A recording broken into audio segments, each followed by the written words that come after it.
함께 찬양합니다. 주께서 다스리네 내 삶을. 주께서 다스리네 내 삶을. 주께서 다스리네 내 삶을.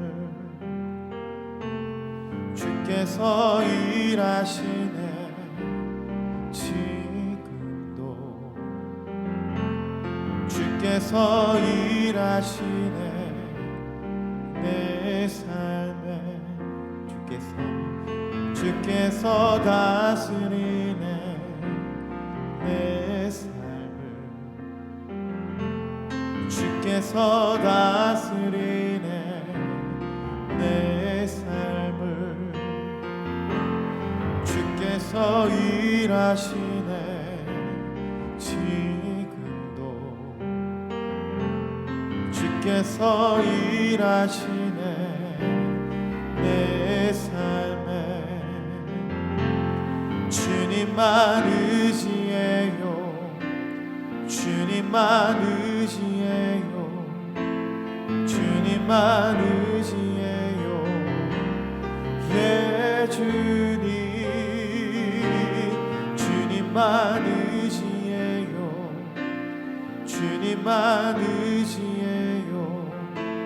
주님만 의지해요. 예 주님. 주께서 다스리네. 주께서 다스리네 이 땅을. 주께서 다스리네 이 땅을.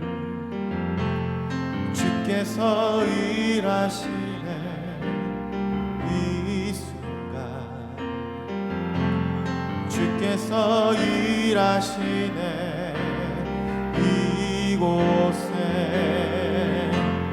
주님만 의지해요. 주님만 의지해요. 주님만 의지해요. 예 주님. 주님만 의지해요. 주님만 의지해요. 주님만 의지해요. 예 주님. 만물의 창조자. 만물의 창조자. 열방의 통치자. 주 다스리시네. 다 주께 속했네. 주님만 의지해요. 주님만 의지해요. 주님만 의지해요. 주님만 의지해요. 예 주님. 주님만 의지해요. 주님만 의지해요. 주님만 의지해요. 예 주님. 주님만 사랑해요. 주님만 사랑해요. 주님만 사랑해요. 주님만 사랑해요. 예 주님. 주님만 사랑해요. 주님만 사랑해요. 주님만 사랑해요. 예 주님.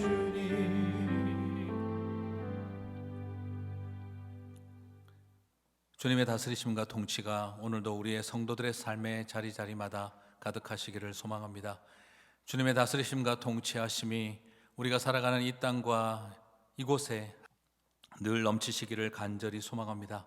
주님 함께하여 주시고 그 주님을 온전히 사랑으로 고백하는 저희들 다 되게 해주시고 사랑 고백과 함께 높이 들리시며 이 땅을 섬기시고 사랑하시는 주님의 손길이 임하는 걸 보게 하여 주옵소서. 찬양합니다. 모든 영광을 받으시기를 소망합니다. 예수님 이름으로 기도드립니다. 아멘. 네, 우리 하나님 말씀 같이 보겠습니다. 시편 53편 1절에서 6절입니다. 어리석은 자는 그의 마음에 이르기를 하나님이 없다 하도다. 그들은 부패하며 가증한 악을 행하며 선을 행하는 자가 없도다. 하나님이 하늘에서 인생을 굽어 살피사 지각이 있는 자와 하나님을 찾는 자가 있는가 보려 하신즉 각기 물러가 함께 더러운 자가 되고 선을 행하는 자 없으니 한 사람도 없도다. 죄악을 행하는 자들은 무지하나 하냐 그들이 떡 먹듯이 내 백성을 먹으면서 하나님을 부르지 아니하는도다. 그들이 두려움 없는 곳에서 크게 두려워하였으니 너를 대항하여 친 그들의 뼈를 하나님이 흩으심이라. 하나님이 그들을 버리셨으므로 네가 그들에게 수치를 당하게 하였도다. 시온에서 이스라엘을 구원하여 줄 자 누구인가? 하나님이 자기 백성의 포로된 것을 돌이키실 때에 야곱이 즐거워하며 이스라엘이 기뻐하리로다. 아멘. 네, 오늘 저는 여러분과 함께 어리석은 무신론의 실체를 같이 한번 살펴보는 시간 가져보도록 하겠습니다. 자, 오늘 이야기는 다윗이 어떤 그 배경 속에서 노래한 시편인지를 조금 알 필요가 있습니다. 바로 오늘 이야기의 배경이 되는 건 아마도 사무엘상 25장 1절에서 44절 사이의 내용과 연관이 된다고 봐집니다. 사울 왕에 의해서 결국 도망자가 된 다윗이 아비가일을 만날 때의 이야기를 배경으로 합니다. 그때 아비가일의 남편은 나발이었고 나발은 부유한 사람이었죠. 그래서 다윗은 이 부유한 나발에게 호의를 베풀면서 도움을 요청했었습니다. 그런데 나발은 전혀 반대되는 태도를 보였죠. 사무엘상 25장 10절 11절에서 보게 되면 나발이 당시 다윗을 지독하게 모욕했던 것을 봅니다. 나발이 다윗의 사환들에게 대답하여 이르되 다윗은 누구며 이새의 아들은 누구냐? 요즘에 각기 주인에게서 억지로 떠나는 종이 많도다. 내가 어찌 내 떡과 물과 내 양털 깎는 자를 위하여 잡은 고기를 가져다가 어디서 왔는지도 알지 못하는 자들에게 주겠느냐 한지라. 여러분 참 모독을 대단하게 했죠. 예. 뭐 한마디로 뭐라고 했습니까? 어디서 본 적도 없는, 들어본 적도 없는, 듣지도 보지도 못한 듣보잡 취급을 하고 있습니다. 거기다가 도망친 노예로 다윗을 비교하고 있는 거였죠. 여러분 이 결과는 어떻게 됩니까? 아비가일이 자신의 남편의 그 무지함을 말하며 하나님 앞에 엎드린 대로 되어집니다. 술 먹고 자고 일어난 나발은 낙담하여 몸이 돌과 같이 되고 열흘 후에 여호와께서 나발을 치심해 그가 죽으니라 하는 것을 사무엘상은 보여주고 있지요. 바로 이런 배경 속에서 시편 53편이 오늘 기록되었다라는 거죠. 자, 이런 배경을 이해하고 보시면 오늘 메시지들이 다 의미를 발견하게 됩니다. 자, 1절부터 한번 보시게 되면 어리석은 자는 그 마음에 이르기를 하나님이 없도다로 시작합니다. 어리석은 자는 그 마음에 이르기를 하나님이 없도다. 하나님이 없다라고 하는 무신론자를 언급하는데 그들을 어리석은 자라고 묘사하고 있지요. 자, 이 점은 4절도 같은 맥락입니다. 시편 53편 4절을 보면 죄악을 행하는 자들은 무지하냐? 그들이 떡 먹듯이 내 백성을 먹으면서 하나님을 부르지 아니하는도다 라고 합니다. 하나님을 부르지 않고 하나님이 없다고 하는 무신론자들은 어리석은 자와 무지한 자로 오늘 다윗은 말하고 있습니다. 여러분, 무신론자는 주로 어떤 사람들이 된다고 생각하세요? 많은 분들이 생각하기를 공부를 많이 한 똑똑한 사람, 지식이 넘치는 사람들이 무신론자가 되기 쉽다라고 생각을 하지요. 그러나 사람은 온 세상 지식을 다 알고 종교에 대해서 알 수 있다고 착각하고 있고 신에 대해서도 다 파악할 수 있다고 착각하고 있습니다. 하지만 사람은요, 모든 걸 다 아는 것처럼 보여도 정작 자기 자신조차도 제대로 모르는 게 인생입니다.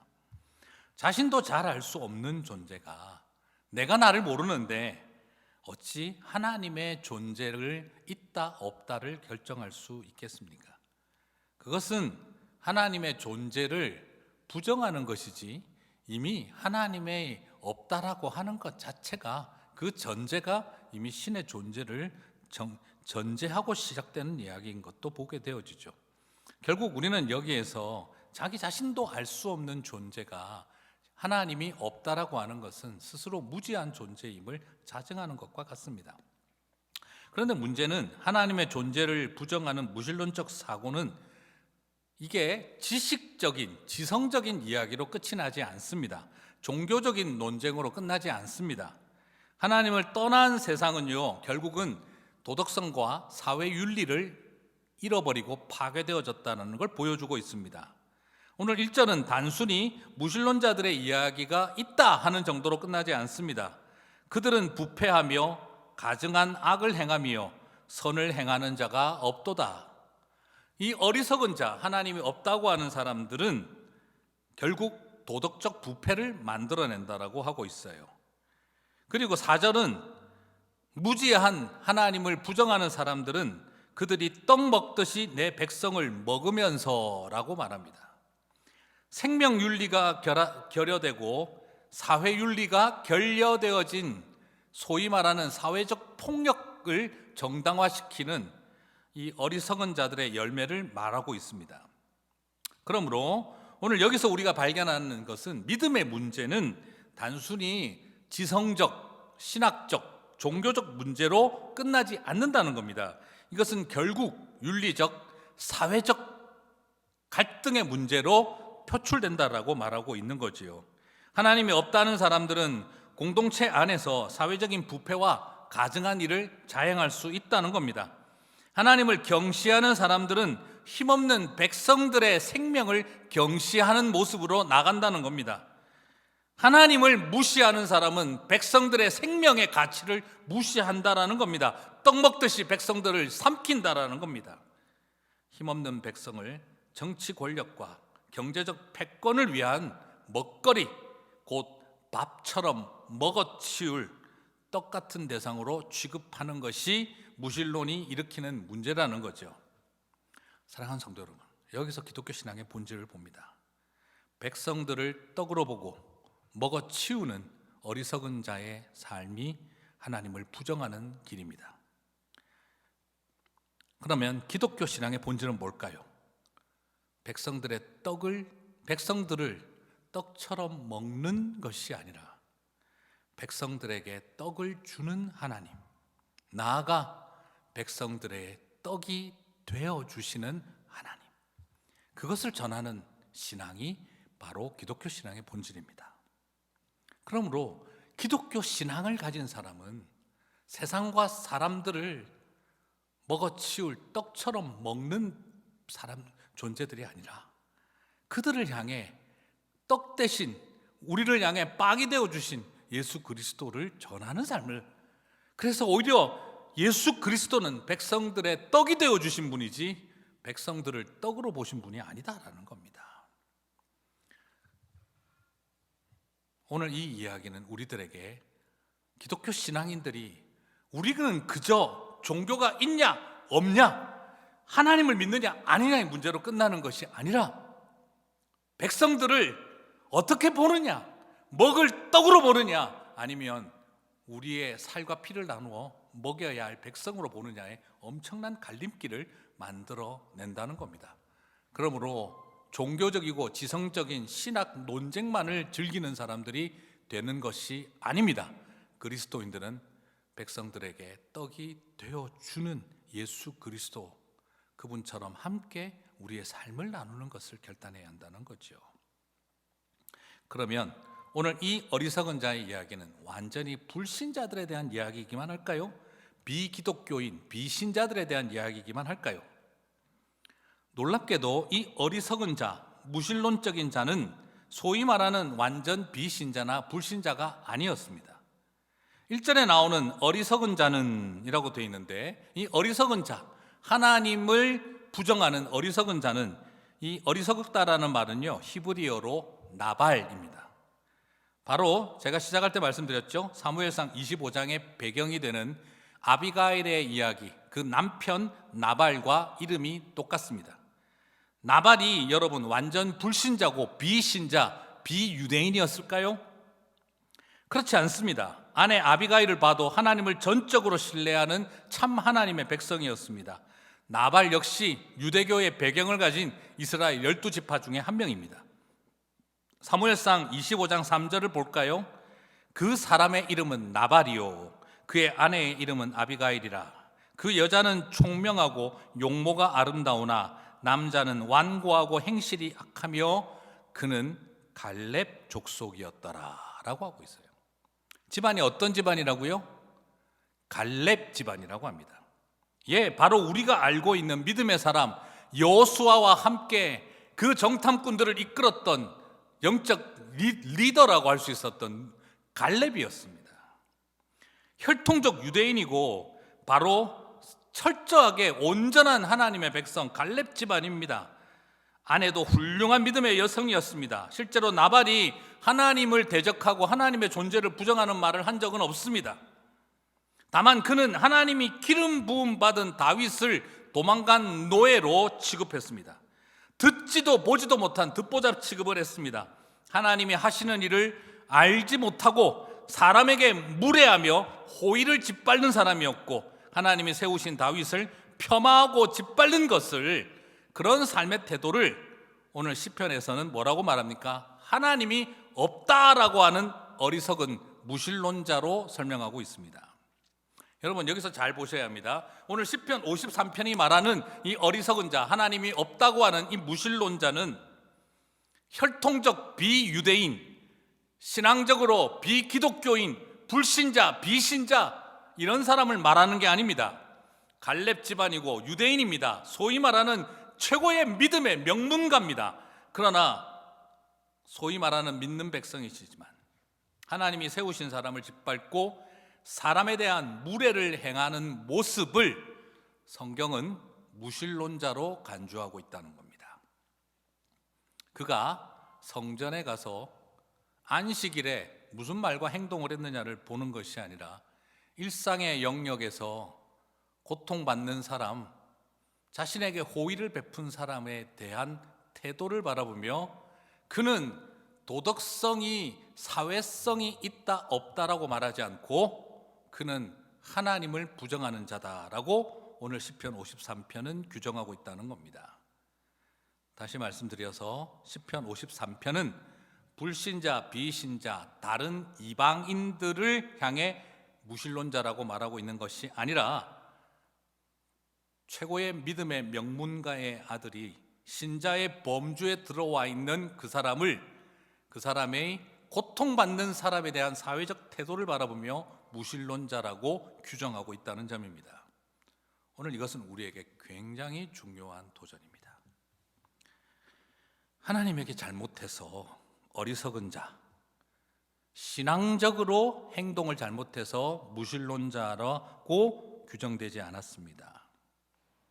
어려움을 당한 사람이 도움을 요청할 때, 자신에게 호의를 베푼 사람이 고통을 호소할 때, 하나님이 세우신 사람을 모독하고 짓밟을 때, 바로 사람에 대한 잘못된 태도를 보며 무신론적이다라고 하는 겁니다. 사랑하는 성도 여러분, 누구나 빠질 수 있는 나발의 길, 이 길은 불신자와 비신자의 길이 아니라 믿는 자들의 길이 될 수도 있다는 걸 다윗은 시편에서 말하고 있습니다. 그래서 시편 53편은 슬픈 노래입니다. 표제에 보면 다윗의 맞쓰길, 인도자를 따라 마할랏에 맞춘 노래. 표제어인 이 마할랏에 맞춘 노래라는 뜻은요, 마할랏은 병들다, 슬퍼하다라는 뜻입니다. 다시 말씀드리면 고통과 슬픔을 뜻하는 말입니다. 그래서 마할랏에 맞춘 노래는 슬픔과 고통의 운율에 맞춘 노래다라는 뜻입니다. 고통이 담긴 슬픔이 묻어나오는 가락에 맞추어진 노래. 왜요? 믿음의 백성들이 무신론자가 되고 어리석은 자가 되어 징벌받는 것을 노래해야 하는 시편, 그 교훈을 맞쓰길로 교훈을 전하는 다윗의 노래는 마할렛의 노래가 될 수밖에 없었던 거죠. 오늘을 살아가는 저와 여러분이 바로 비신자, 불신자, 비기독교인 그런 사람을 바라보고 오늘 하신 메시지가 아니라 바로 신앙의 범주 안에 들어와 있는 갈렙이라는 믿음의 명문가의 아들이 보이는 행동을 바라보며 무신론적이라고 말했던 하나님의 음성을 들을 때 우리는 참 슬픈 노래가 될 수밖에 없죠. 문제는 우리 자신도 이 슬픈 노래의 주인공, 어리석은 자 나발이 되는 게 아닐까 하는 두려움입니다. 그렇죠. 예수님을 십자가에 못 박았던 사람들, 소위 말하는 비신자, 불신자, 비유대인이 아니었습니다. 가장 이스라엘에서 신앙 좋다는 사람들이 예수님을 십자가에 못 박아 죽였습니다. 도움을 청하는 힘든 사람, 하나님이 세우신 사람에 대한 우리의 태도를 보시며 그것을 하나님을 향한 태도로 간주하고 있으십니다. 세상을 향한 바른 태도를 통해 이 땅의 백성들을 향한 올바른 태도를 통해서 더 이상 이 땅의 교회들이 이 슬픈 노래에 마할렛에 맞춘 노래의 주인공이 되지 않아야겠습니다. 오늘 노래를 바라보며 이 세상 사람들이라고 생각하지 말고 그리스도인들이 갈 수 있는 길인 것을 바라보며 하나님 깨어있는 백성들 되게 하여 주시옵소서. 오늘 그 마음으로 나아가는 저와 여러분이 되시기를 축복합니다. 주신 말씀 붙들고 같이 기도하는 시간 갖도록 하겠습니다. 우리 말씀과 함께 드리는 기도 같이 드렸으면 합니다. 신앙인으로서 우리 안에는 나발의 모습과 같은 어리석음이 있지 않은지 돌아보고 싶습니다. 어리석음의 길에서 돌이켜 하나님의 마음과 시선으로 세상을 바라보고 사람들을 바라보고 고통과 아픔 속에 호소하고 있는 사람들, 도움을 요청하는 그 손길들을 바라보는 우리가 되었으면 합니다. 이 기도를 드리면서 같이 한번 이 마음을 품고 기도했으면 좋겠습니다. 하나님, 미얀마를 불쌍히 여겨 주시옵소서. 미얀마의 많은 사람들이 군사 쿠데타로 고통을 당하고 참된 민주정권의 회복을 간구하며 사람들을 향해 손을 벌리고 있습니다. 무릎을 꿇고 도움을 요청합니다. 우리가 바라보면서 하나님, 나발 같은 우리의 삶이 되지 않게 해주십시오. 같이 마음도 가졌으면 좋겠습니다. 우리 같이 한번 다 함께 이 시간 오늘 말씀을 붙들고 기도하고 특별히 미얀마를 바라보며 주여 불쌍히 여기소서 다 함께 한 목소리로 기도하며 나가도록 하겠습니다. 기도하시겠습니다. 사랑과 자비가 풍성하신 하나님 아버지, 오늘 말씀을 바라보면서 이 어리석은 자의 이야기가, 이 무신론자의 이야기가, 비신자, 불신자, 이 세상에 있는 비기독교인들에 대한 이야기가 아니라 바로 혈통적인 유대인, 그리고 또한 하나님을 잘 알고 믿는다고 생각하던 사람들이 바로 나발 어리석은 백성이었음을 바라봅니다.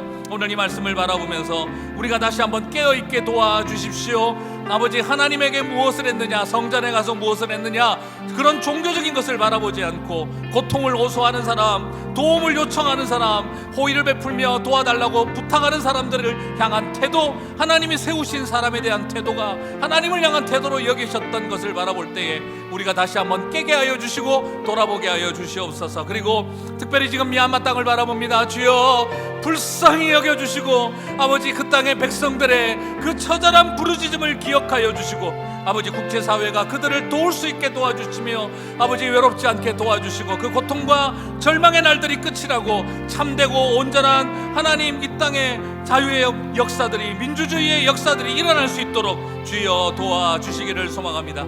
지켜주시고 역사하여 주시고 함께하여 주시옵소서. 우리 계속해서 기도하겠습니다. 환우들을 위한 기도를 같이 드리겠습니다. 김일순 집사님 7차 키모가 예정되어 있습니다. 백혈구 수치 잘 유지되도록, 그리고 또한 우리 김정길 우리 집사님을 위해서 기도하겠습니다. 지금 이제 그 심장에 피스메이커 또 넣고 수술 일정을 지금 진행을 하고 있습니다. 주님께서 지켜주시기를 위해서 다 함께 기도했으면 좋겠습니다. 그리고 황효수 자매님 7차 항암 치료 예정 중에 있습니다.